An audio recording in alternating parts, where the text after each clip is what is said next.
Good. Things are good. How are you? How did you Doing recover good. from that wipeout the other day? Oh my gosh, it was it was a good one. I was so stoked that my friend caught that on drone. So what Locke's talking about, if you guys saw, I posted on Instagram. I was writing a new board and I wiped out, but I jumped off the board and you just see me laughing the whole time into the water. And you watch clip by clip. I'm like, was my mouth closed when I entered the water? Because it still looks like I'm Why fully smiling. why is it that there are so many cameras around when we're wiping out, but not when we get like the best wave of our life? What is It's that? it's the rule. It's the rule. Yeah. I mean, I've even gone to meet up with a friend to shoot and he's like ended up there late and I already caught like the best wave and it's you have to like give it up. You just have to be like whatever I get, I get. This is Yeah. true. Well Yeah. said. Yeah. Well, thanks for joining us here on Confessions of a Surf Lady. Super stoked to have you. It's always super fun to have someone who's living in a different part of the world. Yeah, thanks for having me. I'm glad we got to do this. I've been pushing the podcast back a little bit. I know we kind of were thinking about doing it a bit earlier, but yeah, I know. I mean, this is the digital era, right? Where we're connected across the world, and yeah, it's one of the best things about living in these times for sure. Tell us where you're from and where you live, and then we'll get into what you do. Well, yeah, people can probably tell by the accent I'm not actually Portuguese. I'm from Australia originally. I'm from like a small town on the east coast of Australia, and yeah, I relocated to Europe about 10 years ago, and been in Portugal for 7 years. And yeah, I run a small freelancing business called the Surfing Copywriter, and it has a total of one employee, which is me. And yeah, pretty much managed to turn, well, passion for writing and obviously surfing as well into a business. And yeah, pretty happy with how things have turned out. That's, I think, the dream. Everybody wants to have a their income kind of based around doing what they love. And I think for you, you're writing about surfing. So, all your market research, which is spending time in the water, is like really important to what you do. Mate, only this morning I was doing an article for a client on the Maldives, and I mentioned to him that we need to go there for research purposes. But no, it's the dream, and I think freelancing and having that. I mean, I have a more or less like a routine for work most days, but as a surfer, being a freelancer, I think that lifestyle is just so compatible. So yeah, it's good. It is the dream for sure. Tell us, for people who are interested in doing something like that, or just taking the leap into doing something on their own, what was it like transitioning from being in Australia and then making those decisions to work for yourself and kind of gives you the freedom to be where you want? Ooh, it was a huge move actually, because at the time I wasn't just moving into a new job or a new career. I was also moving continents, so it was a Yeah. lot. And I don't know, like I can't speak for other people, but personally for me, like I really the biggest decisions in my life, like I've just like intuited and just gone for it, and I kind of agonize over small things, which is maybe a little bit yeah, backwards. Yeah. But for anyone getting into freelancing and particularly, well, I guess copywriting mainly, for me, I kind of just threw myself into it. And my wife actually hooked me up with a job at the time because I was coming to Europe and I didn't really have anything. I had, like some bartending experience and I'd worked in sales. And actually, for most of my adult life, it was working as a landscape laborer, which isn't a very glamorous job. Um, but always loved reading, always loved writing. And yeah, I would say that I'm quite intellectually curious. And so going into copywriting was well, a lot of help from my wife. And then also I didn't really have a choice because I came to Europe and yeah, I was kind of thrown into this new world, new language, new city. Never lived in a city before. Like I grew up in a town of 3,000 people and you kind of knew everyone and everyone knew you. And so that was also like a big transition. But yeah, I guess I didn't really have a choice. And looking back, that was probably the best thing for me. I know that other freelancers, it can be more like of a smooth transition where they have like a main job and then they slowly build up their freelancing business on the side. It's kind of just whatever works for you. I think ultimately, like, I don't know, I heard this quote the other day. It's about fear, and it's like fear is a mile wide and an inch deep. And when you actually get into it, it's not as scary as you think. And I would just encourage anyone that's kind of even half thinking about it, that has the resources to do it, to just throw themselves in. Have like an elegant business model, have something that you can fall back on, and then yeah, throw yourself into it. What kind of opportunities has it opened up for you to have the because you have the flexibility when to travel, but you're Of also course. working with and meeting different people? Yeah, I mean, I've been doing this for over 10 years now, and maybe I don't have as many opportunities what people might think. You know, I'm not doing surf trips and staying at surf boutique surf hostels, or getting free lifts on charter boats that often. For the first, like, maybe let's say 4 years that I started out, it was like I was like the quintessential digital nomad. So I was bouncing around, and then I realized, like, to actually run a business, I need to be in one spot. You know, if I really want to be serious about this, and that was like 4 years in, I was like, I need to kind of find somewhere where I can base myself. And but opportunity wise, like, I think the biggest one, and it's kind of weird to say because I'm a little bit of like a social hermit, but meeting heaps of new people. And it does feel nice when, like, you drop into Morocco and you bump into someone on the street that you work with. And then if you're in Indonesia and the same thing happens, and can be in California and something like that happens. And I don't know, it's kind of nice. You feel like quite connected to a community, even though there's not like this digital pub where everyone goes in the surf content marketing world every afternoon to talk. There is kind of like this community simmering away. And yeah, like that opportunity to meet new people and connect with new people like yourself it's really cool, I think. Yeah. It's special. Yeah. I mean, I looked kind of at like a lot of the girlfriends that I have here that I surf with, a lot of the friends that I've made in like the last decade.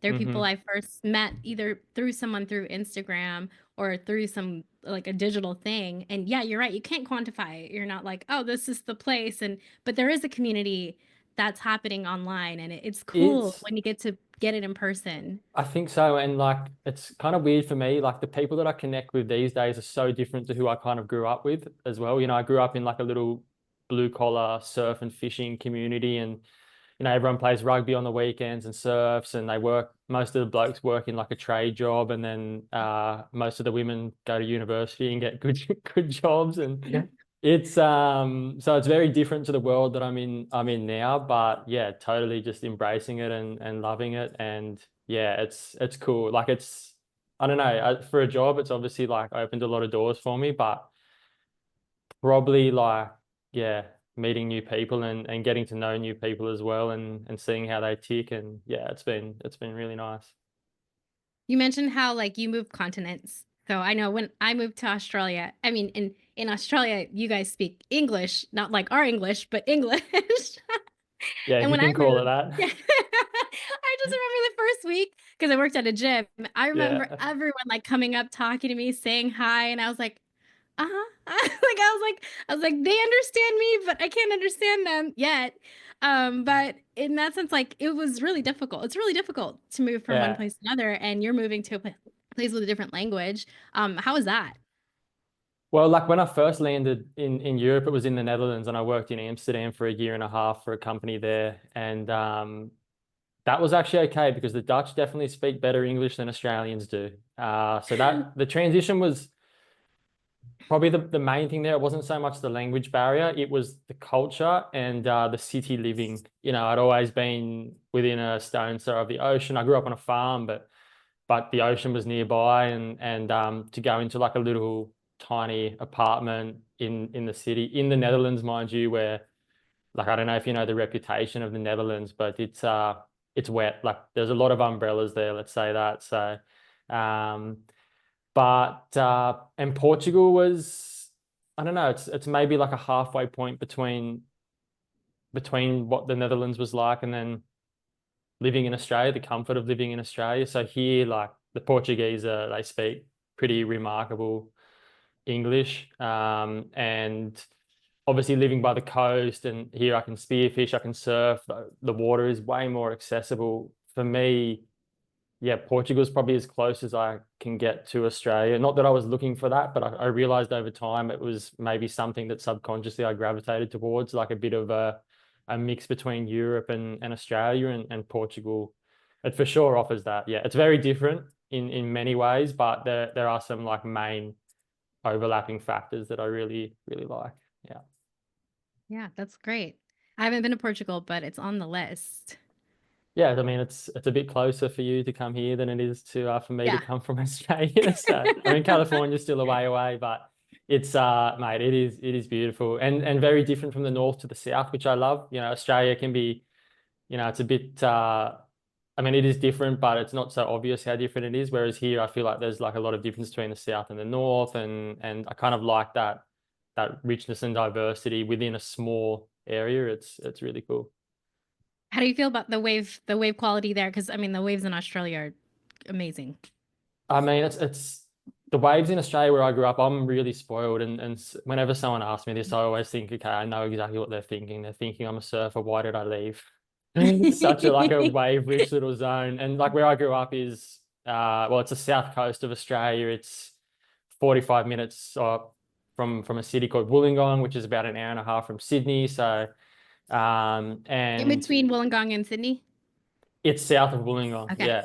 yeah, and but the closest city is Wollongong, and yeah, it's you can go like south of there. Well, I'm not going to blow up any spots here, but yeah, you can go south of there and find really high quality uncrowded waves and very consistent. And here it's a little bit trickier. Obviously, there's more crowds in Europe.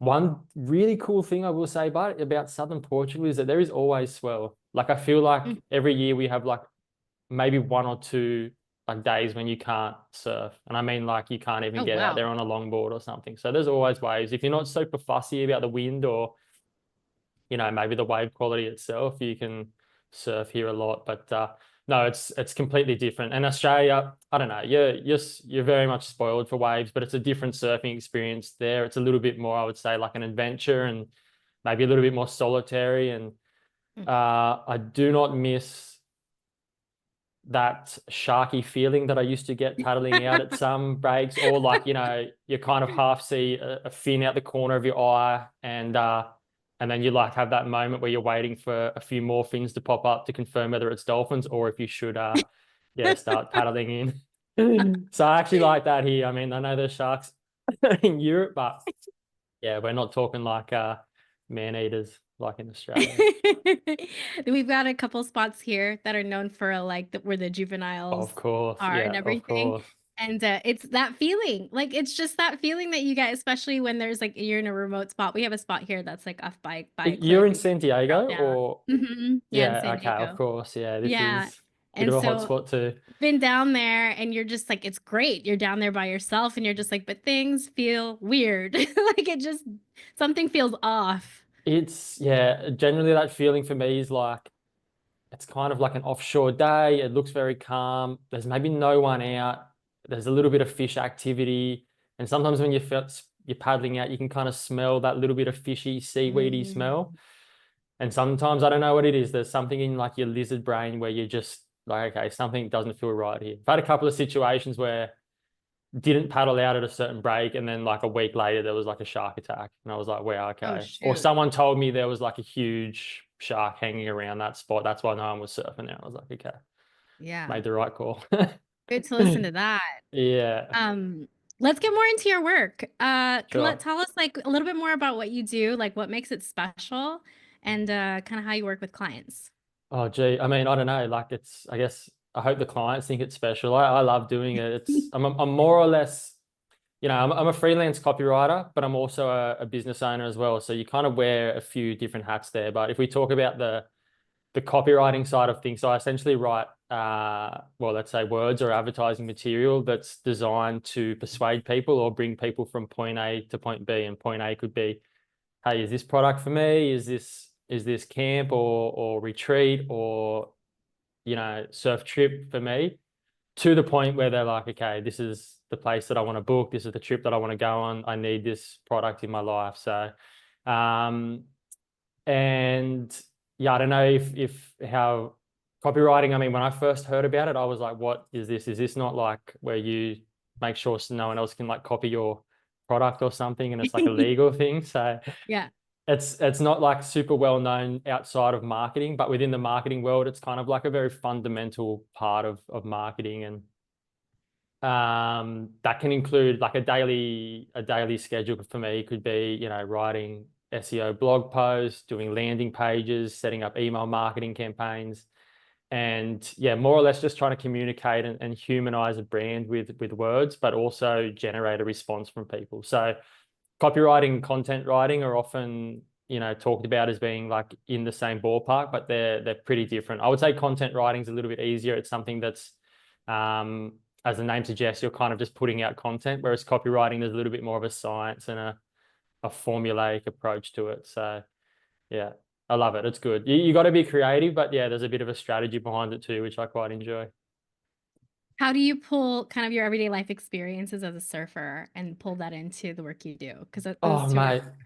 Yeah, great question. Like yeah. I mean, that's nearly like a question like where do you find your inspiration for what you create? And that can be from everywhere. Like it can be from surf trips when I was a kid, from learning to surf with my dad, nearly as a toddler, to like books on surfing. I don't consume a lot of like this mainstream surf media. I kind of am maybe on the outskirts there a little bit. Like, I mean, there's like online media publications that I wouldn't have read an article or watched a video that are like pretty central to surfing. But there's others that I like kind of browse a little bit. And yeah, I don't know. I kind of pull from a lot of surfing sources, but also a lot of non-surfing sources as well. Like I would say I'm quite an avid reader, and I don't know how your brain works, but mine is like my brain is kind of anchored to surfing. So a lot of the things that I experience and read and consume, it's always filtered back through that surfing, that understanding of surfing and the world of surfing. So yeah, I don't know. I pull stuff from everywhere, but yeah, it was a good question actually. Yeah. That's a useful way that your brain works for your job. So it's Yeah, I think so. I reckon. perfect. You're like always researching stuff without even realizing it. So that's good. Yeah, I mean, I don't know, like I kind of see something like, I was reading a book the other day about, well, like Native American, like Comanche Indians in like the 1830s and stuff. And then, yeah, like pulling stuff from that back to surfing, which you would just think there's no link there, right? Like if you just thought about the two things, but I don't know, there's some stuff that, I don't know, there's always an overlap in these different lifestyles and cultures and stuff. And yeah, it can be used to bring value to your content for sure. Yeah, nice. Random, but What's the best way for any like business owners and stuff to get a hold of you or anybody that has more questions about your oh work? mate, jump on my website, www.thesurfingcopywriter.com, and or shoot me like a WhatsApp message. You can find all my details there. Email, WhatsApp is fine. And yeah, happy to chat about all things copywriting and even surfing if you're bored and you need an Australian to chat surfing with. You know what? We were messaging on Instagram, right? And you were talking about AI content writing and AI for marketing. Okay, I want to hear your thoughts on this because I mean, AI, like the capabilities seem to be expanding like really, really. Yeah. So where does that put you as a copywriter, and how do you I can tell you feel about? it's like more or less removed that issue that writers have always had, which is like the writer's block. Mhm. For me, it's definitely sped up the process. It hasn't replaced it in the sense that you still need someone to come in and humanize the brand and bring strategy to what you're doing. But in terms of those like tasks, like writing a blog article or even an email newsletter, it's helped. It doesn't, I don't know. I was trying to think the other day how much of AI I use in my day. I would say like 30 to 40%. It's not quite half of what I do is AI, but it's definitely put more of an emphasis on being someone that can bring like a strategy and like a successful plan to the business, because I feel like that's something, I mean, AI, maybe it's going to do it in the future, but it's not something that AI can grasp at the moment, like coming up with like a really specific, elegant, tailored marketing strategy for someone.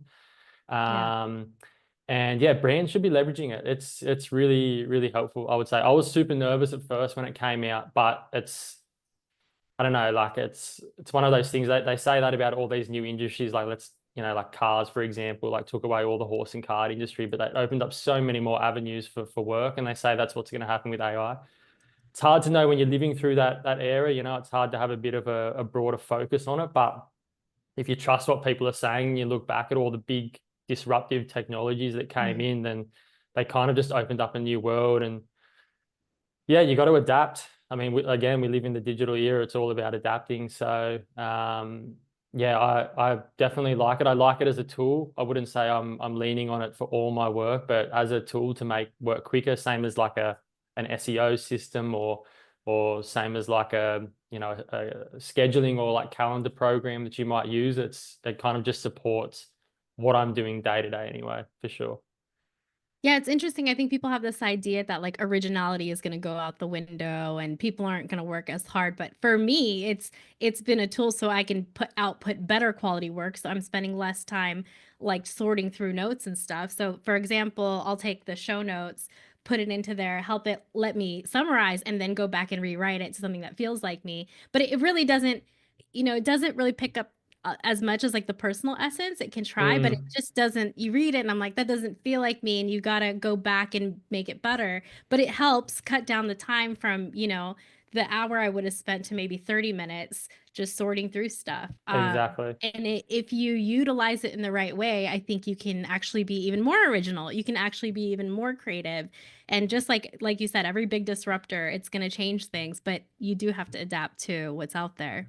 100%. Yeah, I like what you said there as well, because that time that you cut down on just trying to like churn out or produce Yeah. content or get the job done, that's kind of like space for your mind, right? And in that space, you can be filled with something creative to write. And I think, I don't know, like personally, I think most people think or feel that when you read something written by someone that's kind of like, you know, it's come from that author, it's like a cool feeling. You kind of like, wow, that's so clever, or that's so interesting what they wrote, or that's really cool what they wrote. And I don't think that's ever going to be replaced, because you just can't kind of simulate that human experience.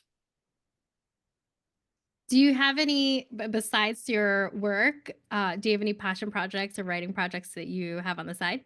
Oh, yes, I have a couple of ebooks that I'm working on at the moment. One about choosing your first surfboard, which I feel like is just such a, I mean, I don't know, I never thought about this in Australia, but the way people learn or come into surfing in Australia and America too, I would imagine, is a little bit different to Europe, where, you know, the vast majority of the population is like landlocked and they're coming into surfing a bit Mm, later, and they don't have that, you know, generational knowledge that might have been passed down about getting the first board, all that yeah. assistance that can come from someone older that surfed their whole life.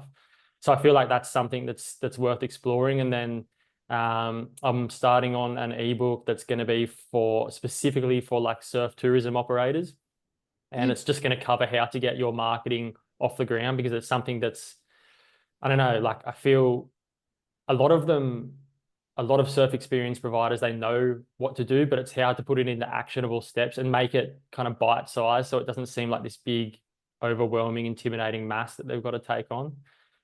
And then other than that, I'm trying to get a course underway, which is going to help kind of freelancers that want to break into the marketing, the surf marketing industry. Yeah, just smoothing out that process, and probably more specifically like people in the writing game, so copywriters and content writers and that. So, but yeah, outside of that, I'm not working on any non-fiction fantasy novels or anything, you know. So it's all like pretty surf focused, yeah, and work focused as well. Yeah. Yeah. So you basically built your background in marketing through experience. You Pretty just much, started yeah. marketing. Yeah. Yeah. So I did work for like 4 years in as a sales consultant for a real estate firm in Australia, Yeah. which at the time, like I got 2 years into it and I was like, I got to get out of this. Like I was young, and I mean, I guess you would call it like a burnout now, but at the time I didn't know what was happening. And then when I was trying to get out of it, something happened with the business, and it kind of locked me in for another couple of years. So like I was battling by the end. But in that time I learned a lot about kind of like accountability, marketing, self-promotion, and also just how, because you have a lot of freedom in real estate, you don't really have like a routine like you would with most jobs, and just how to like schedule and plan your day to get the most out of it.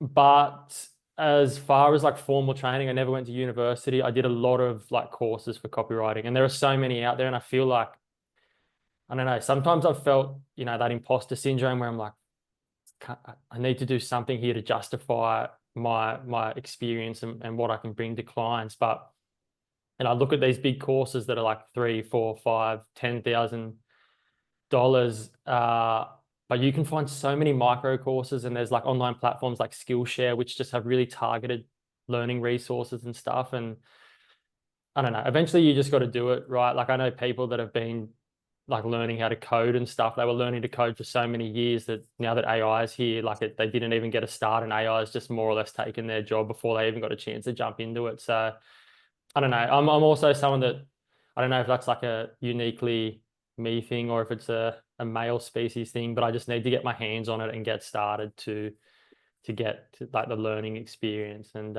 yeah, that can be tricky because when you're starting with no experience, you have to figure out a way to do that. And there is a strategy I'll put in my course for that. But yeah, you kind of just have to jump in and make mistakes for sure. Yeah. Yeah, I agree with you. And when you jump in and you start making mistakes, you start seeing the opportunities that open up.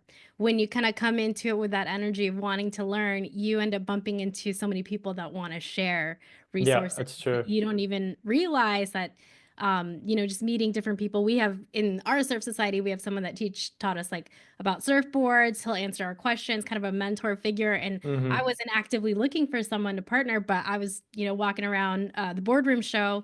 And here he is, a teacher that also is a surfer. So things like that, if you do jump in and you get out there, things will pop up and make themselves available to you.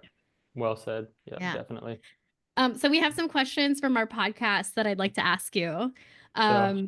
Okay, so one of the first ones, this is from like way early on. It is tell us about a time that you've almost drowned or have been really scared in the surf. Oh, mate, we're going back a while here. It's been a while since, oh, touch wood, it's been a while since I felt that. Well, the first time was when I was like a really little kid, and I was surfing just at a river mouth near one of the beaches near where I grew up. And the tide was running out, and there's like quite a large rock near the river mouth, and there's the water or the sand around the rock is a little bit lower than the sand on the ocean floor. So it kind of sucks into the rock. And I remember just getting like sucked into that rock and yeah, not being able to get out. My mum had to jump in and pull me out.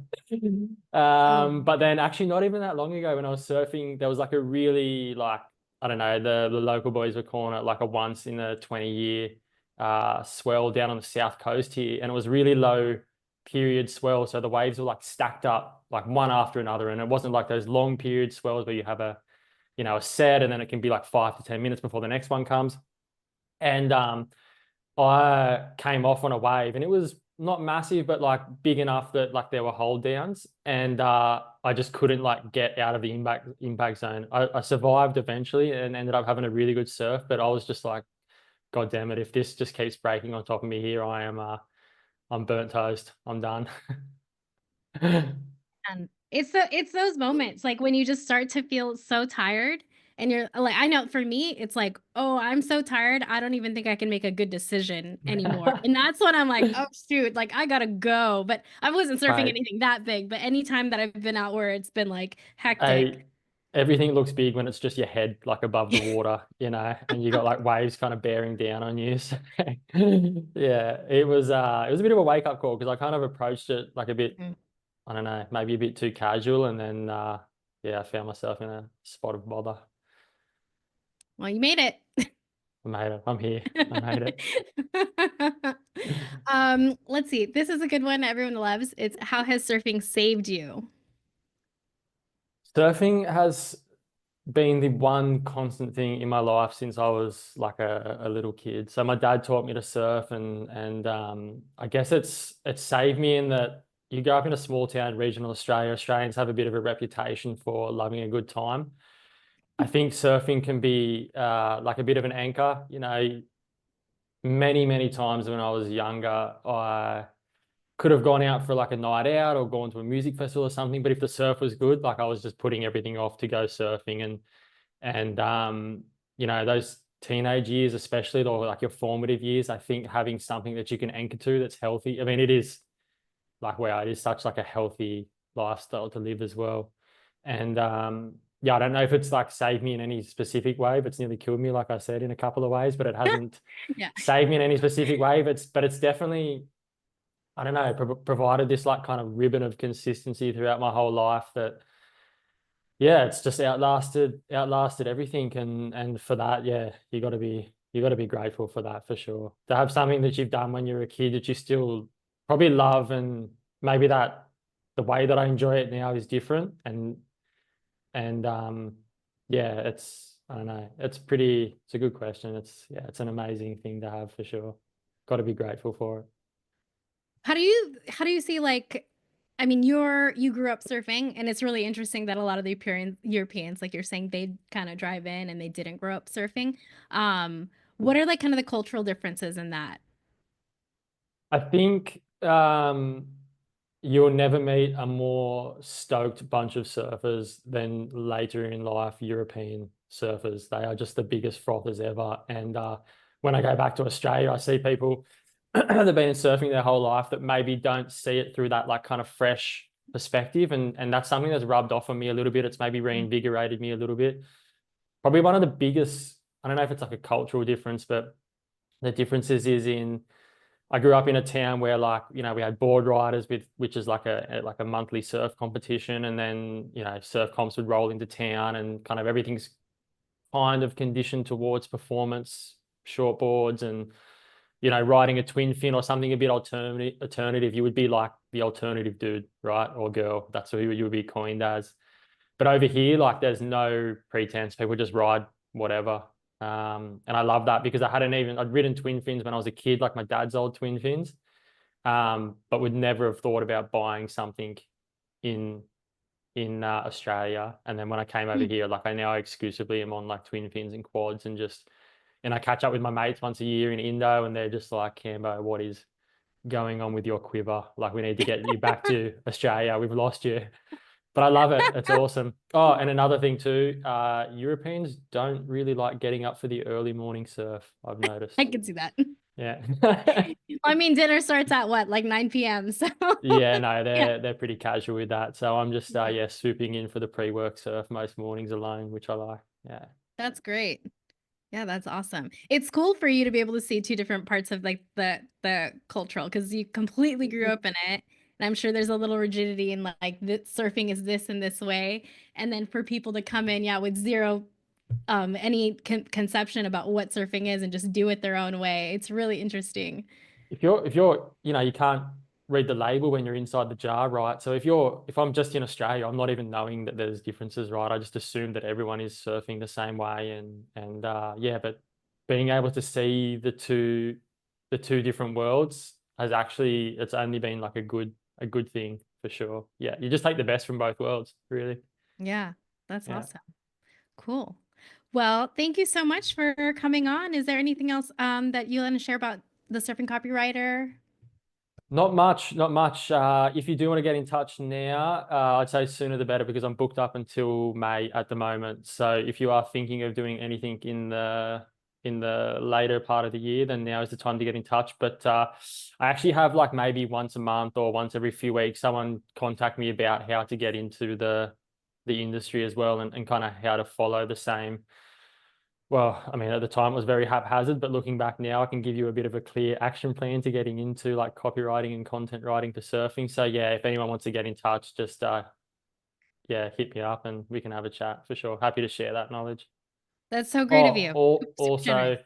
also, I do have like a lot of resources for I work with like a few really, really talented like marketers, like surf PR people, advertising people through Google and Meta, graphic designers, web designers. Yeah, I don't know if it's possible to give them a shout out in maybe one of your Instagram posts that we do or Yeah. something, but it would be cool too. Yeah. Yeah, absolutely. Yeah. Yeah. Well, it was so great to have you. Again, I love connecting with someone that's on the other side of the world. It just kind of Cheers, gives you Laura. that, like, yeah, it's awesome. And talking about Australia too, because I lived there for a little bit. So I'm like trying to Yeah. imagine like where you were at and everything. And I think it's super cool that you're able to create a lifestyle that revolves around surfing and, just kill it. So that's awesome. Like, that's what we're here for. That's what we're here for. So yeah. If you come to Yeah. Portugal, let us know as well. We'll go for a What surf. part of Portugal are you in? In the south, yeah, the warm Okay. part. Well, not Okay. today. It's raining and cold and windy, but What's normally it's what's pretty the warm. weather like year round? It's pretty warm.